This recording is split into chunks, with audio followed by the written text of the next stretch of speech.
अथर्ववेदे पञ्चमाष्टके सप्तमोऽध्यायः।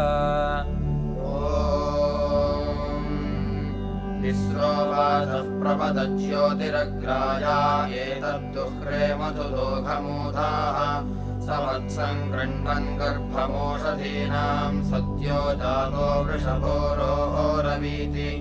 यो वर्धन ओषधीना यो अपायो विश्वस्य जगतो देव ईशे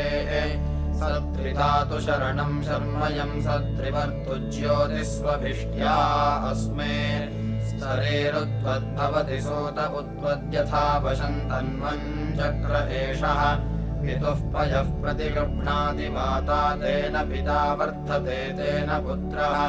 यस्मिन् विश्वानि भुवनानि तस्थुस्तिस्रोऽद्यावस्त्रेधा सस्रुरापाः त्रयः कोशाः स उपसेचना सोमध्वश्चोदन्त्यभितो विरक्षम् इदं वचः पर्जन्याय स्वराजे हृदो अस्त्वन्तरन्तज्जुजोषत् अयो भुवो वृष्टयः सन्तस्मे सुपिप्पला ओषधीर्देवगोपाः सरेतोधा वृषभः शश्वतीनां तस्मिन्नात्मा जगतस्तस्थुषश्च तन्मरुतं पातु शतशारदाय यूयं पात स्वस्तिभिः सदा नः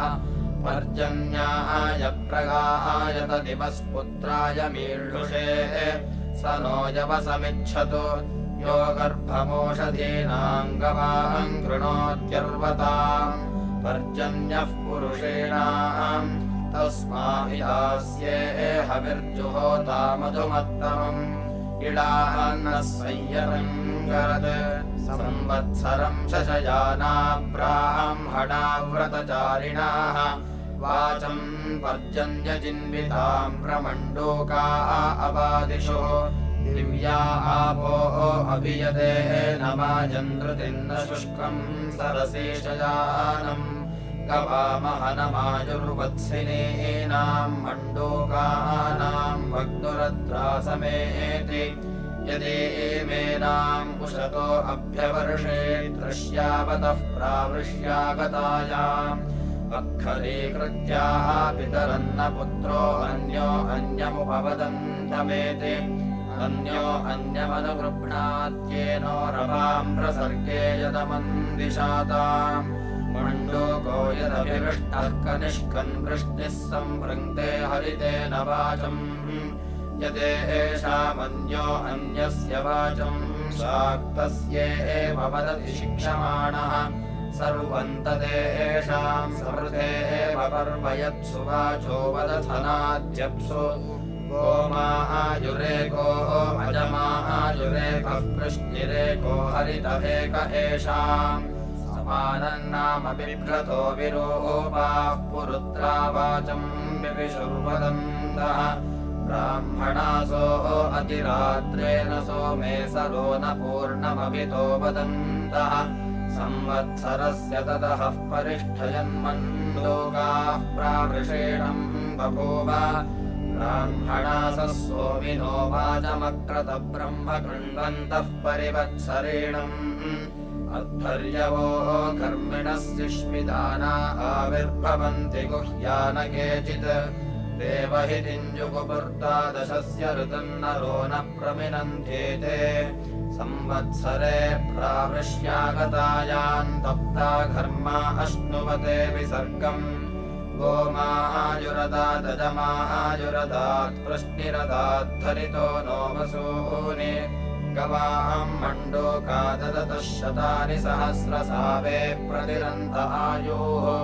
उपप्लवतमण्डूकि वर्षमावददातुरि मध्ये क्रदस्य प्लवस्य निगृह्य चतुरः पदः इन्द्रासो मातपदं रक्ष उपजतन्यर्पयतं वृषणातमो वृथाः पराशृणीतमचितोऽन्यो शतं हतन्नुदेथान्निशिशीतमत्रिणाः इन्द्रासो मासमघशं समभ्या अखन्तपुर्ययस्तु चरुरग्निवाम् इव ब्रह्मद्विषे क्रव्यादे घोरचक्षसे द्वेषो दत्तमनपायङ्किमीदिने इन्द्रा सोमा दुष्कृतो वौरे अन्तरनारम्भणे तमसि प्रविध्यतम् यथा नाथः पुनरेकश्च नोदयत्तद्वामस्तु सहसे मन्युमच्छवाः इन्द्रा सोमा वर्तयतम् दिवो वधम् सम्पृथिव्या अकशं सायतर्हणम् उत्तक्षतम् स्वर्या पर्वतेभ्यो येन रक्षो वावृधानन्दिजोर्वथः इन्द्रा सोमा वर्तयतम् दिवस्पर्यज्ञितप्तेभिर्युवमश्महन्मभिः तपुर्वजेभिरजरेभिरत्रिणो निपर्शाने विद्यकयन्तु निःस्वरम् इन्द्रा सोमा परिवाम्भूतु विश्वत इयम् मतिः कक्ष्याश्वेव वाजिनाः याम् वाम्होत्राम् परिहिनोमि मेधये माम् ब्रह्माणि नृपतेव जिन्वतम् प्रतिस्मरेथान् तुजयद्भिरेवैर्हतम् द्रुहो रक्षसो भङ्गुरावतः इन्द्रा सोमा दुष्कृते मा सुखम् भूद्यो नः कदाचिदभिदासति द्रुहा यो मापाकेन मनसा चरन्तमभिचष्टे अनृतेभिर्वचोभिः आप इव काशिना सङ्ग्रहीता असन्नस्तासत इन्द्रभक्ता ये पाकशं संविहरन्त एवैर्ये वा भद्रम् दूषयन्ति स्वधाभिः अहये वातान् प्रददातु सोम आवादधातु निरृतेरुपस्थेः यो नो रसन्दिप्सति विद्वो अग्नेयो अश्वानाय्यो गवाय्यस्तनूनाम् रिपुस्तेनस्ते यकृतभ्रमेः तु निषहीयताम् तन्वातना च परस्सो अस्तु तन्वातना च तिस्रः पृथिवीरथो अस्तु विश्वाः प्रतिशुष्यतु यशो अस्य देवायो नो दिवा दिप्सति यश्च नक्तम् सुविज्ञानम् चिकितुषे जनाय सच्चा सच्च वचसे स्पृधाते तयोर्यत्सत्यं यतरदृजेयस्तदित्सोमो वधिहन्त्यासत् न वा कुसोमो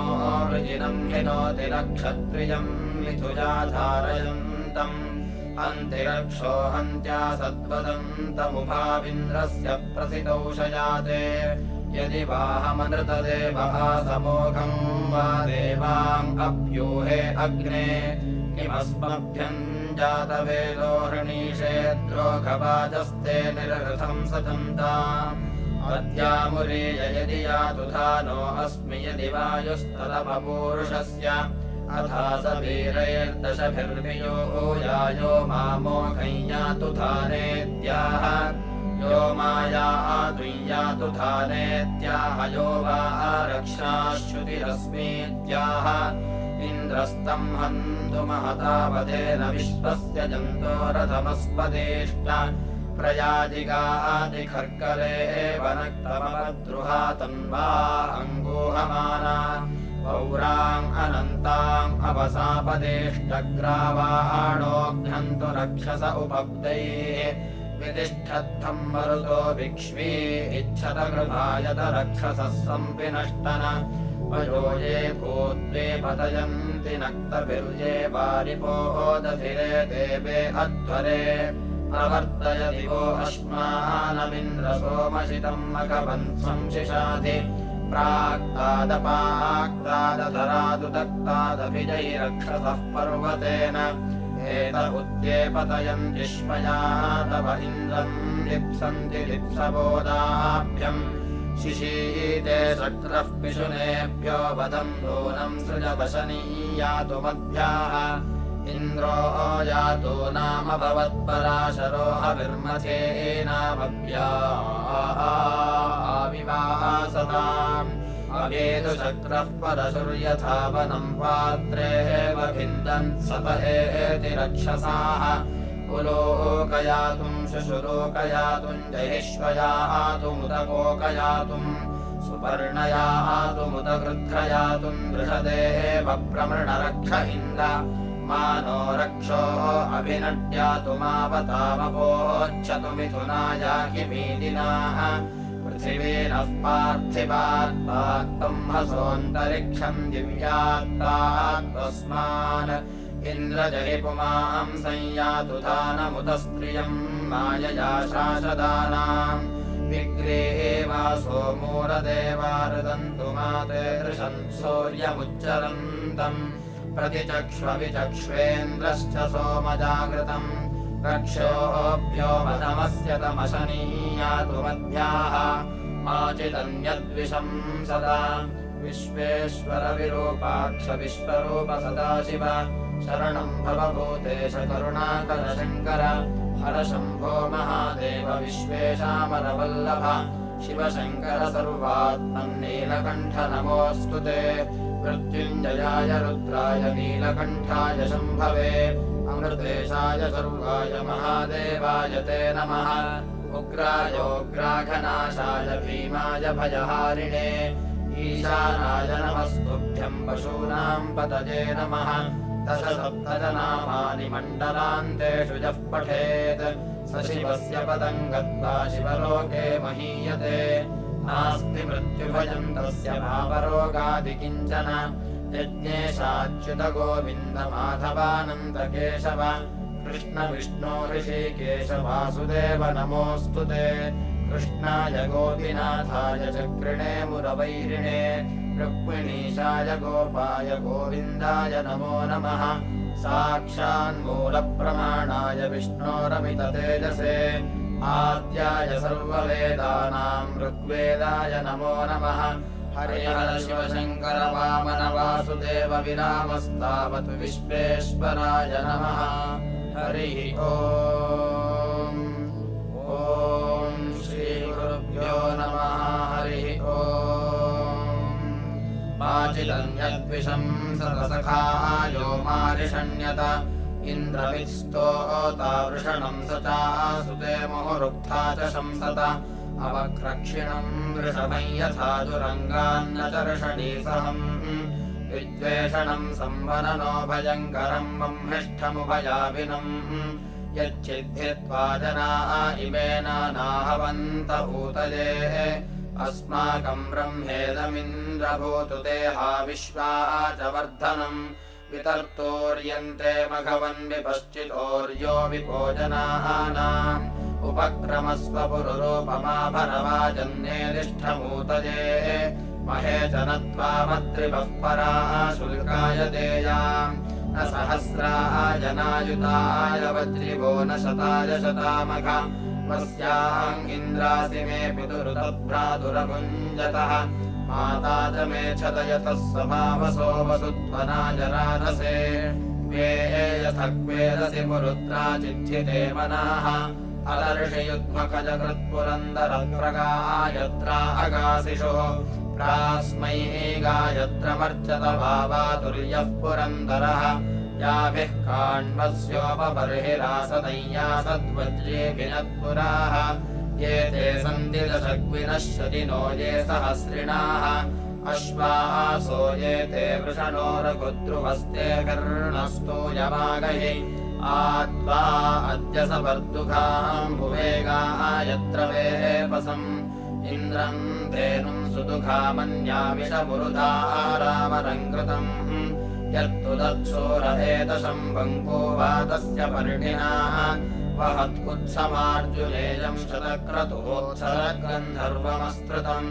यर्देशिदभिश्रिषः पुरा यतृभ्य आकृताः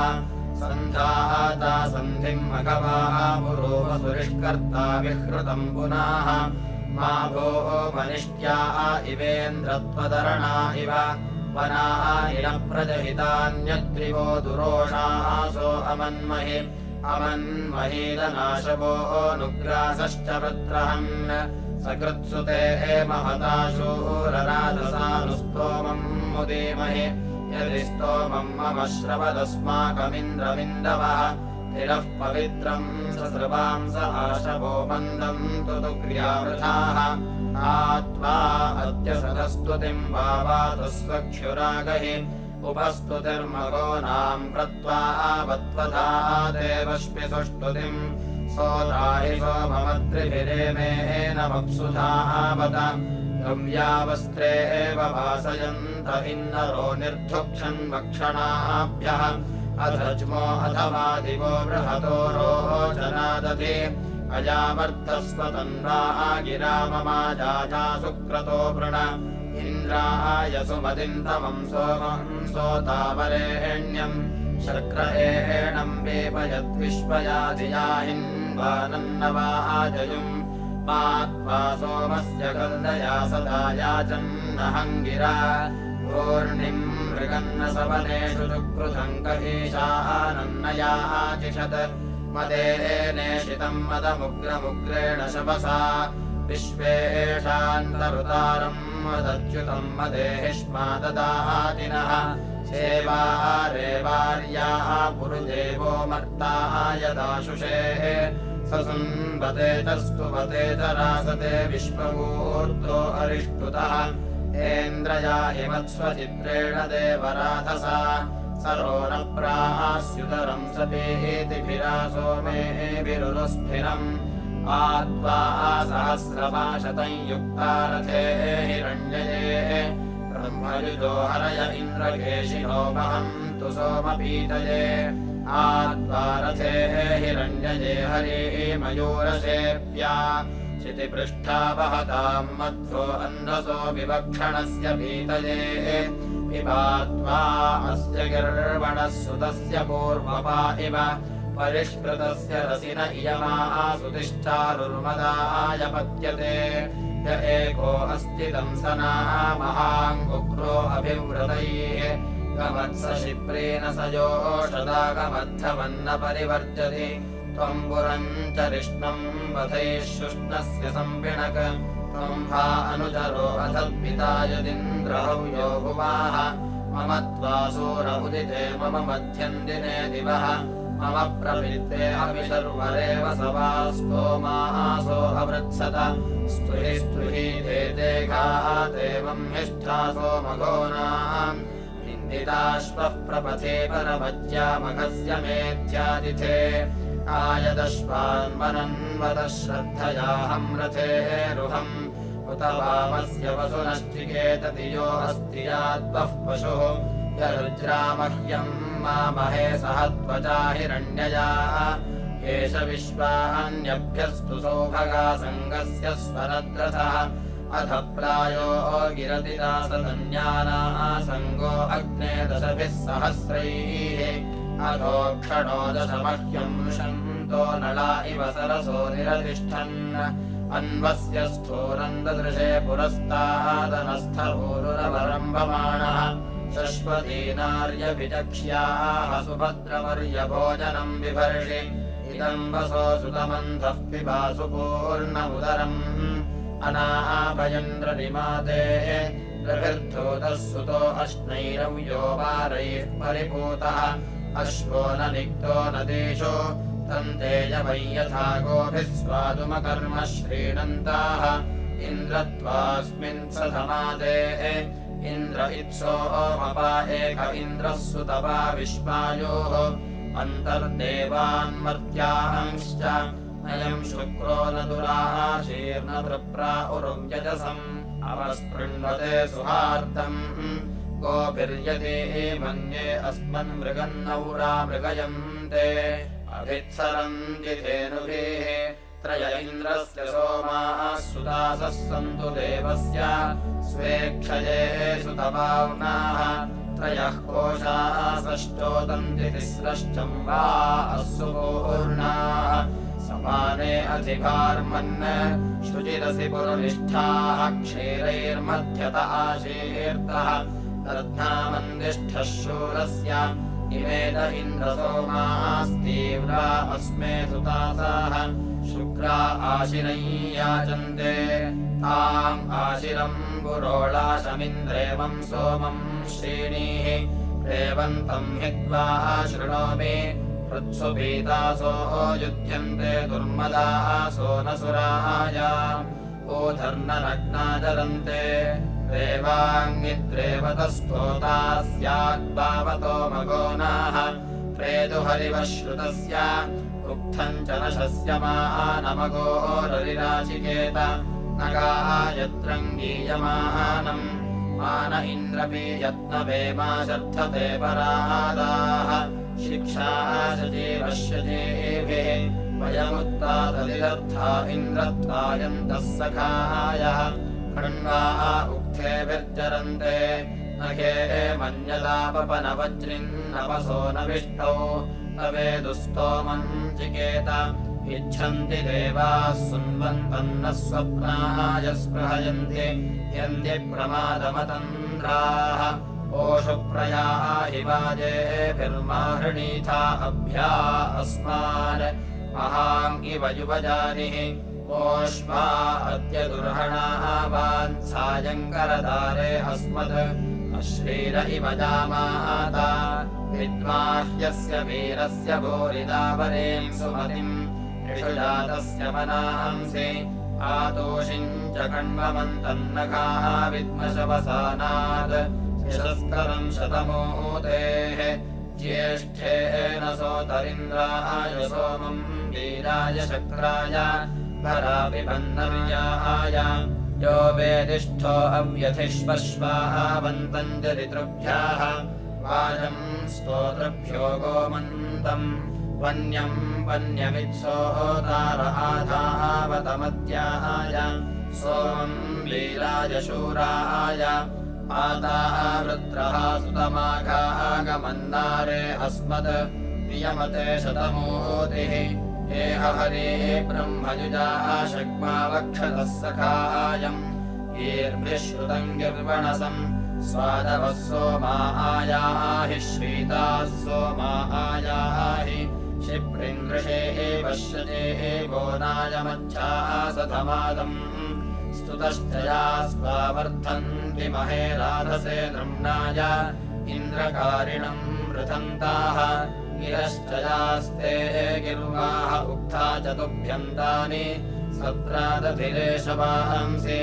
देवे देशतु विकूर्मिर्वाजाङ्गे को वज्रहस्तः सनादमृक्तोदयते हन्ताः वृत्रम् दक्षिणेनेन्द्रः पुरुपुरुहूतः महान्महीभिश्यचेभिः यस्मिन् विश्वाश्चर्षणय उदच्यौत्नाच्छ्रयांसि च अनुखेन्मन्दे मघोनाः एष एतानि चकारेन्द्रो विश्वायोतिशृण्वे वाजदा वा मघोनाम् प्रभर्तारथम् गव्यन्तमपाकाच्चिद्यमवति इनो वसुसहि वोढ्ढाः सरिता विप्रो अर्वद्भिर्हन्ताः वृत्रन्द्रभिः शूराः सत्यो विता विधन्तम् यजद्वैनम् प्रियमेधा इन्द्रम् सत्राजा मनसा यो भूत्सोमैः सत्यमद्वा गाथश्रवसम् सत्पतिम् श्रवस्कामम् पुरुत्मानम् कण्वा आसो गातवाजिनम् यरते चित्कास्पदेभ्यो दात्सखाद्रभ्यश्च जीवान् ते अस्मिन् काममश्रियन् इत्था देवन्तमद्रिवः काण्वम् वेद्यातिथिम् एषो भूतो ओभियन्नदाः शिक्षाः विभिन्दो अस्मै चत्वार्ययुता ददत् अष्टापरः सहस्राः उत सुत्येपयो वृथाः माकीरणस्य नप्त्याः जनिध्वनाय मामहे दिवा आसुतस्य रसिनो मत्स्वान इन्द्रगोमतः आपिर्नो बोधिसतमाद्यो वृधे स्माङ्गवन्तु ते धियाः भूयामते सुमतौ वाजिनो वयम् मानस्तरभिमातये अस्माञ्चिद्राभिरवतादभिष्टिभिरानः सुम्नेषु यामय इमा उद्वा पुरूपसो गिरो वर्धन्तु यामम आवकवर्णाश्युजयो विपश्चितोभिस्तोमैरनूषत अयम् सहस्रऋषिभिः सहस्कृतः समुद्र इव पप्रथे सत्यस्वो अस्य महिमा गृणेशवो यज्ञेषु विप्रराज्ये इन्द्रमिद्देवतातय इन्द्रम् प्रयत्यध्वरे इन्द्रम् समीके वरिनो हवामह इन्द्रम् धनस्य सातये इन्द्रो मह्ना रोदसे पप्रथच्छव इन्द्रः सूर्यमरोचयत् इन्द्रे हविश्वा भुवनानि ये मिल इन्द्रे सुबानास इन्दवः अभित्वा पूर्वपीतय इन्द्रस्तोमेऽभिराजमाः समीचीना सर्भवः समस्वरन् रुद्रा गृणन्त पूर्व्यम् अस्येदिन्द्रो वावृधे वृष्ण्यम् शवो मदे सुतस्य विष्णवे अद्यातमस्य महिमानमाजवो नुष्टुवन्ति पूर्वथाः तत्त्वायामि सुवीर्यम् तद्ब्रह्म पूर्वचित्तये येनायतिभ्यो भृगवेदने हिते येन प्रस्कण्वमाविथ येनासमुद्रमसृजो महीरपस्तदिन्द्रवृष्णिदेशवाः सद्यस्सो अस्य महिमानसन्नशेयम् क्षोणीरनुचक्रदे शक्तेन इन्द्रयत्वा रयियामि सुवीर्यम् शक्तिराजाय प्रथमम् शिशासते शक्तिस्तोमाय पूर्व्य शक्तेनो अस्य यद्धपौरमाविथधिय इन्द्रशिशासतः शक्तियथारुषमंश्यावकङ्कृपमिन्द्रप्रावस्वर्णरम् कन्नव्यो अतसीनान्तुरो गृणीतमर्त्याः न हेन्वस्य महिमानमिन्द्रियम् स्वर्गृणन्त आनशुः कदुस्तुवन्नर्दयन्त देवतर्षिः को विप्रहोहते कदाहवम् मघवन्निन्द्रसुन्वतः कदुस्तुवत आगमः उदुत्ये मधुमत्तमागिरस्तोमासरीरते सत्राजितो धनसा अक्षितो तयो वाजयन्तो रथा इव कण्वा इव भृगवः सूर्या इव विश्वविद्धीतमानशुः इन्द्रम् स्तोमेभिर्महयन्त आजवः प्रियमेधासो अस्वरन् युक्ष्वाहिरुद्रहन्तमारे इन्द्रपरावताः अर्वाचीनो मघवन् सोमपीतय उग्रविश्वेभिरागहि इमे हिते एकारवो वा वशुद्धिया विप्रासो मेधसातये सत्त्वन्नो मघवन्निन्द्रगिर्वणो वेनो न शृणुधीहवम् निरिन्द्रबृहदेभ्यो वृत्रन्दनुभ्यो अस्फुरः निरर्बुदस्य मृगयस्य माजिनो निःपर्वतस्य गाजः निरग्नयो रुरुचिर्निरुसूर्यो निःसोम इन्द्रियो रसाः निरन्तरिक्षादधमो महामहिम् कृषेतदिन्द्रवंस्यम् यम् मेदुरिन्द्रो मरुतः पाकस्थामा गौरजाणः विश्वेशान्त्मनाशोभिष्ठमुपेव दिविधावमानम् रोहितम् मे पाकस्थामा सुधुरम् कक्ष्यप्राम् अदाद्रायो विबोधनम् यस्माः अन्ये दश प्रतिदुरम् वहन्ति वह्नयः अस्तम्भयो न तुग्र्यम् आत्मा पितुस्तनोर्वास ओजोदा अभ्यञ्जनम् तुरीयमिद्रोहितस्य पाकस्थानानुम् भोजम् दातारमब्रवम् यदिन्द्रप्रागपाकुदन्यग्वा भूयसे नृभिः सीमाः पुरो नृषोतो अस्या नवेसि प्रशर्धदुर्वशेः यद्वारुमेरुषमेष्यावके कृप इन्द्रमादयसे सजाः कण्वासस्त्वा ब्रह्मभिस्तोमवास इन्द्रायच्छन्त्यागहि यथा गौरो अपाकृतम् दृश्यन्नेत्यवेरिणम् आविद्वेनः प्रविद्वेतो यमागहि कण्वेषु सुसदापिब मन्दम् दुत्वा मघवन्निन्द्रेन्दवो देयाय सुन्वते आमुष्या सोमममिमश्चमो सुतम् ज्येष्ठम् तद्दधिशेषाः प्रचक्रे सहसा सहो बभञ्जमन्युमोजसा विश्वेद इन्द्रपृतनायवो यहो निवृक्षा इव येमिरे सहस्रेणेव सजते यवीयुधायस्तनडुपस्तुतिम् रुद्रम् प्रावर्गम् कृणुते सुवीर्ये दाश्नोति नम उक्तिभिः माभे ममाश्रमिष्मोऽग्रस्य सख्ये तव महत्ते वृष्णोः अभिचक्ष्यम् घृतम् पश्येम दुर्वशंयदुम् सव्यामनुस्फिग्यम् वावसे वृषानदानो अस्य रोषति मत्था संरक्ताः सारखेण तेन वस्तूयमे हिद्रवापिव अश्वीरथे सुरूप इद्गोमाङ्गिदिन्द्रते सखाः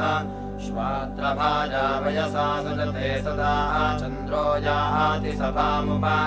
दृश्यो न दृश्यन्नवपानमागहि पिबा सोमम् वशाङ्मनो तिमेघमानो मघवन्ति वेदि भवोजिष्ठन्दधिषे सहाः अध्वर्योद्रावयात्त्वं सोममिन्द्रः पिपासति उपनूनं युजुजे वृषणा हरि च जगामवृत्रः स्वयं चित्समन्यते दाशुरिर्जनो यत्रा सोमस्य तृम्बसि इदं ते अन्नं युज्यं समुक्षितं तस्येहि प्रद्रवापि वा तथेष्ठायाध्वर्यवः सोममिन्द्राय सोतन अधिप्रध्नस्याद्रयो विचक्षते सुन्वन्तो दाश्वद्भरम् उपप्रध्नं वावाता वृषणा हरि इन्द्रमपसुवक्षतः अर्वाञ्चन्त्वा सप्तयोध्वरश्रियो वहन्तु सवनेदुप प्रभूषणं मृणीमहे युज्याय पुरोवसुम् सशक्रशिक्षपुरुहूतनो धिया तुजे राये विमोचन सन्नः शिशीः पुरिजोरिवक्षुरं रास्वराजो विमोचन